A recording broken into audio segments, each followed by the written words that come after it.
Hey, what's up everybody? This is Nightwing2303 from kicksoncourt.com, and today is part 14 of the Air Jordan project. So with that being said, let's go ahead and get right into it. As you can see here, we have full-length herringbone. It's heel to forefoot. Nothing too special. This is just kind of how they used to put, herringbone on shoes all the time, which was a really great time in basketball footwear. Nowadays, they kind of mess around with storytelling and things like that. This pattern in particular worked really great on clean floors. On dirty floors it didn't work so well. The grooves are kind of like rounded at the top where they kind of peek over, and like the Air Jordan 13 and Jordan 12 and 11 and stuff like that, they were a little bit more sharp, so they kind of bit the floor a little bit better than this guy right here. So what I ended up having to do is just consistently wipe the bottom of my soles at every dead ball or chance I had. The weird part is that I actually took these out to the outdoor courts and they worked perfectly fine. I had no slipping or anything like that. So this would actually be a very suitable outdoor shoe. And then for indoors, just make sure that you wipe constantly in order to get that maximum grip. The original Air Jordan 14 had a heel zoom unit similar to what you see here.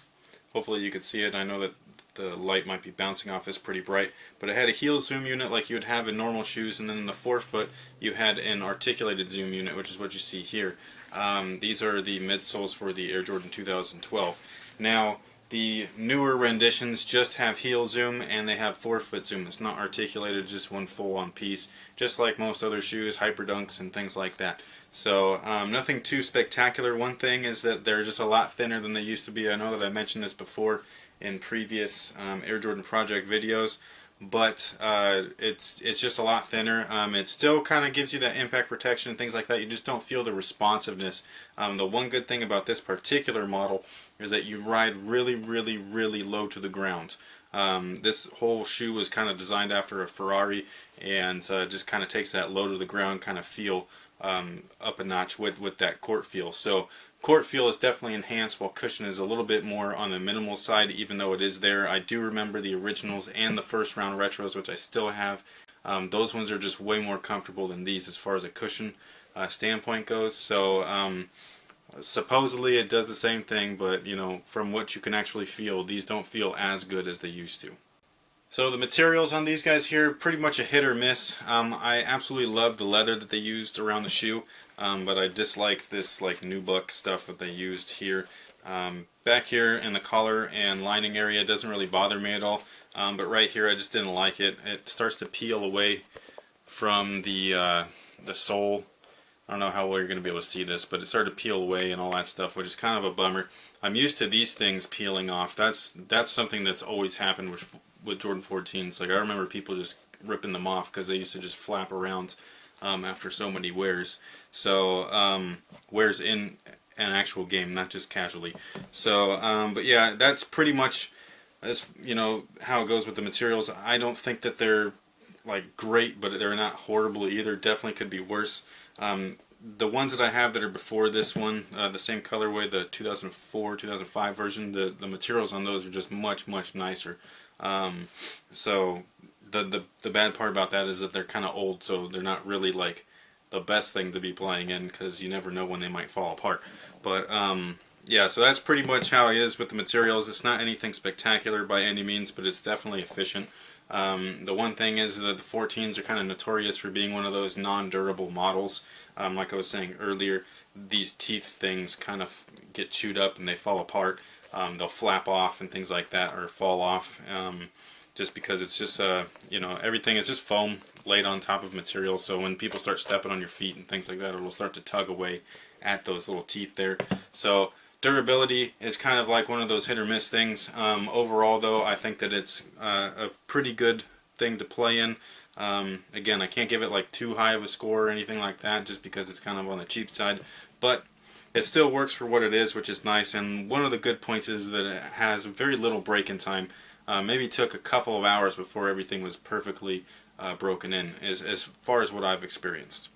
As far as the fit is concerned, these actually fit me just fine in a size 9, so I'd say that these are true to size. As far as the actual fit and lockdown goes, once the break-in time is completed, you will have to readjust your laces a little bit, because as you can see, when they're all laced up here, it's very, very close together. So once that leather starts to stretch a little bit, you want to kind of retain that close feeling and fit that this shoe will offer you. So you just kind of relace, tighten them up one more time, double knot it, and you're ready to go. As far as lockdown is concerned, the midfoot lockdown is pretty solid. It's not perfect, but it's definitely good. The heel and ankle lockdown is not perfect by any means. If anything, it kind of like has like a, sometimes it works, sometimes it doesn't. One of the weird things is that it has this asymmetrical collar, which isn't horrible, but it's definitely a lot lower than something like the Air Jordan 13. And the one thing that this shoe will actually kind of give you is a greater appreciation, I'll say, for the newer designs. So like the newer designs typically have, like LeBron's for example, and Hyperdunks and stuff like that, they have a really high up collar right here towards the tongue, and then they dip way down in the back of the heel. If you wear one of these guys, you'll totally appreciate that, because this back right here comes up past your heel and your Achilles, and it just kind of like just jams right into the back of your Achilles area. It's pretty uncomfortable. Not painful, just uncomfortable. It's something where like you notice it, and you kind of wish that it was not there. So when you have something that is more contoured around the actual shape of your ankle, it's just a lot more stable and comfortable feeling, in my opinion. So wearing something like this, while I really do enjoy playing in these guys right here, you definitely have a greater appreciation for that newer style that they have that is actually a little bit more anatomically correct. Ventilation isn't too great on these guys. Basically, it's kind of, you can see it, it's just those perforated edges, or perforated panels on the leather, and then some perforations on the tongue. Doesn't really allow too much airflow. It allows a little bit of heat to escape, but not anything to really make it noteworthy.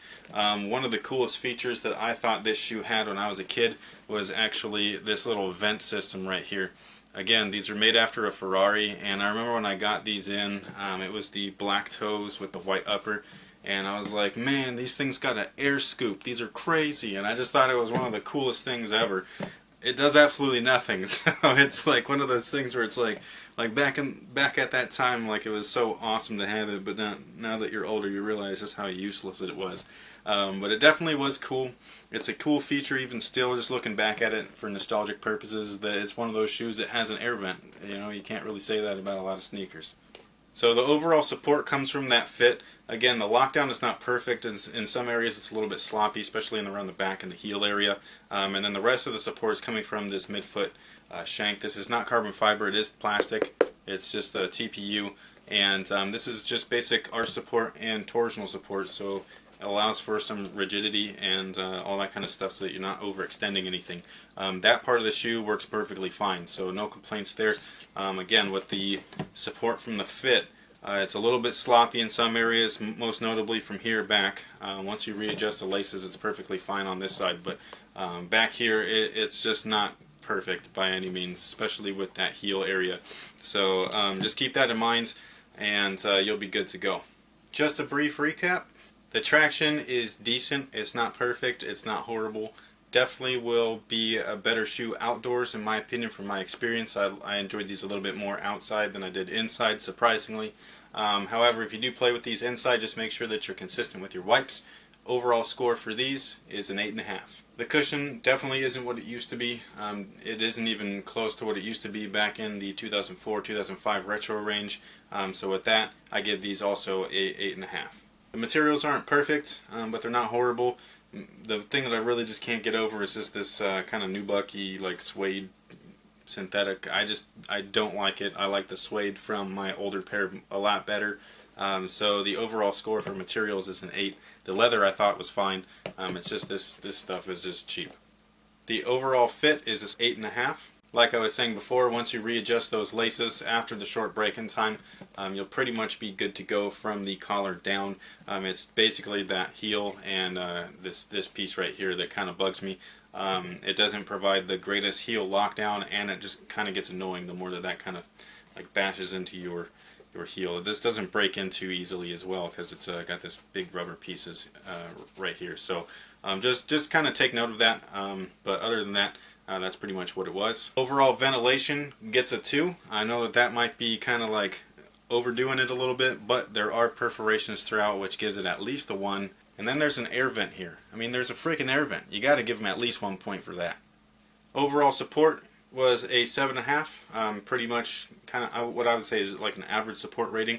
It's not horrible, and it's not the best support ever. Not anything like, say, like a LeBron 10 or something like that, where it's just got you completely caged in the shoe no matter what. So this shoe gets a 7.5. Very good base. The platform is very stable. You're low to the ground, so again, increased stability. It's mostly the heel area that has not the best lockdown. So if you're moving a little bit quickly and things like that, and you go to stop, your foot will move a little bit too much inside the shoe, especially on your rebounds and things like that. So once you tally all that up, the overall score comes out to 7.16. I'm just going to round that down to a solid 7, and that's pretty much it. It's a average performer. It's not bad. It's not good. I wouldn't say good. It's just not great. And for the money, especially with aftermarket prices, this might not be something that you'd want to kind of like invest in. However, me personally, I do perform. In my opinion, I perform much more comfortably in stuff like this. I do have really good games and things like that in the newer stuff. However, when I wear things like this, I just have that real big kind of nostalgic factor. And one key point to point out is that these actually do perform really greatly outdoors. It's kind of weird. So one of the key things with a 90s style shoe is that outdoor usage is definitely a bonus. A lot of shoes nowadays are kind of like lean and light and things like that. They kind of cater towards indoor playing. This kind of shoe is going to be built for either or. So at least you'll know that you're actually getting your money's worth if you do decide to transition it to an indoor and outdoor game. Other than that, I think that these were really fun to play in. Still one of my favorite Jordans to hoop in personally. Definitely love everything from the 11, 12, 13, and 14. And then as far as like the older models, I really love playing in the 8. Those are my favorites so far out of the series. Next up is going to be the Air Jordan 15. That'll be an experience. I haven't played in a pair of 15 since I was about freaking, like, man, I think I was like 18 or 19 years old. So it's been a while, and that's over 10 years, and I'm getting old. Alright guys, so that pretty much takes care of it. Thank you guys for watching. Thanks for all your support. If you want more information, as always, you can go to my site, kicksoncourt.com. So until then, have a good one.